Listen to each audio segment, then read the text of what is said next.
নবীর জন্ম বৃত্তান্ত পাইয়া গেলেন, শুধু জন্ম বৃত্তান্ত পাইয়া গেল না বন্ধু, ওই যুবক কিন্তু নবীদের টোটাল ডিটেলস কিন্তু সে জানিয়া গেছে।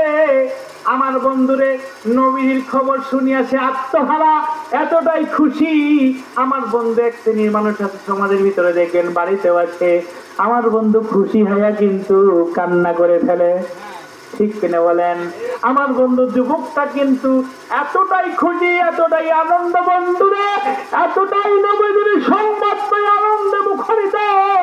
ওই যুবকটি আমার বন্ধুরে নবীদের আগমন বার্তা শুনিয়া, নবীদের পরিচয় পাইয়া যুবকটি এক পর্যায়ে নিজের সেন্সলেস করে ফেলে চজ্ঞান হইয়া গেছে।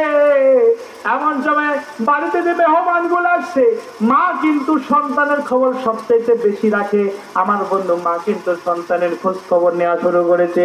আমার বন্ধু খোঁজ খবর নিতে নিতে নিতে নিতে বাড়ির চারদিকে খোঁজাখুঁজি করে, কোথাও আমার বন্ধু হোবাবকে পাওয়া যায় না। আমার বন্ধু খেয়াল হয়েছে ওই ছোট্ট বাচ্চা বাবার সাথে কিন্তু কোষাগারে যাতায়াত করত।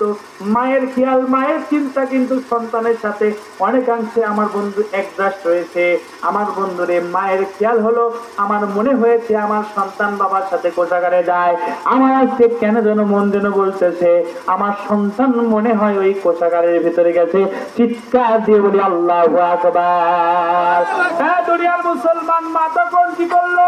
কোষাগারের ভিতরে প্রবেশ করে দেখে সন্তান অজ্ঞান অবস্থায় কোষাগারের ভিতরে সেন্সলেস অবস্থায় যখন পড়ে আছে, মা কিন্তু হাউমাউ হাউমাউ করে কান্না শুরু করে দিয়েছে। দুনিয়ার মুসলমান মা কান্না করে, বাড়ির চারদিক থেকে লোকগুলো আত্মীয় স্বজন সহ বাবা তখন ওই কোষাগারের ভিতরে প্রবেশ করেছে বন্ধু। এমন অবস্থায় আমার বন্ধুরে যখন শেষ মানুষকে যখন একটু পানি দিয়ে যখন ছিটা দেওয়া হয়, ওই মানুষটার কিন্তু জ্ঞানটা চলে আসে। ওই ছোট্ট বালককে যখন পানি দিয়া কিংবা ওই জাতীয় সেই সময় কোনো জিনিস দিয়ে যখন তার মুখের উপর কোনো ছিটা দেওয়া হলো, সঙ্গে সঙ্গে জ্ঞান ফিরে আসলো। জ্ঞান ফেরার পরে ওই বালকটি বাবার প্রতি রাগ করে বাবাকে বলতেছে, ওগো আব্বা, আপনি কি আমার ভালো চান না? আপনি কি আমাকে ভালোবাসেন না? আমি আপনার সন্তান, আপনি কি আমাকে মহব্বত করেন না বাবা? আমার বন্ধু বাবা জিজ্ঞেস করলো, বাবা কেন তুমি এই কথা বলতেছ? ওই সন্তান তখন ডাকতে বলে, বাবা গো,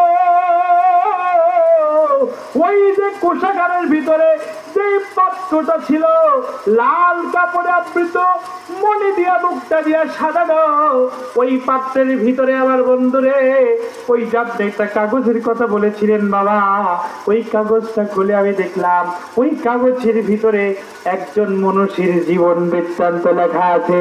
আমার বন্ধু বাবাকে তখন বলতেছে, বাবা গো, ওই বৃত্তান্ত আমি পড়েছি, আর লেখা আছে কেউ যদি তার পরিচয় পাইয়া যায়, সে যেন তাকে বিশ্বাস করে, সে যেন তার প্রতি ঈমান আনয়ন করে গো, সে যেন তার প্রতি বিশ্বাস স্থাপন করে তাকে ভালোবাসে। চিৎকার দিয়ে বলেন সুবহানাল্লাহ। ইহুদি আলেম জ্ঞান কিন্তু কম না, বুঝতে বাকি রইল না। আমার বন্ধু বুঝে ফেলেছে এখনই এই সন্তানকে যদি আমি না থামিয়ে দেই, এই সন্তানটা কিন্তু সামনের দিকে আরো বড় ধরনের কোনো ক্ষতি করতে পারে। আওয়াজ দিয়ে বলুন ঠিক।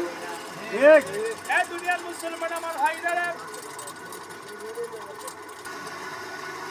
নবীর প্রেমের অমর কাহিনীর ভিতরে এই ঘটনাটা আসছে। এই যে মাদ্রাসার ছাত্র ভাইরা আছে, যুবক ভাইরা আছে, আপনারা এই বইটা কিনে দেখবেন, অসংখ্য নবীদের ভালোবাসার সম্পৃক্ত ঘটনার ভিতরে আছে। আপনি পড়লেই আপনার চোখ দিয়ে পানি বাইরে হয়ে যাবে। এটা আমার মন বিশ্বাস করে বলে যে নবীর ভালোবাসায় আপনার চোখ দিয়ে দর দর করে পানি বেরোবে, আপনি বুঝতেই পারবেন। জিকির করে লা ইলাহা লা ইলাহা ইল্লাল্লাহ, লা ইলাহা নেই কেহ নেই আল্লাহ ছাড়া, লা ইলাহা।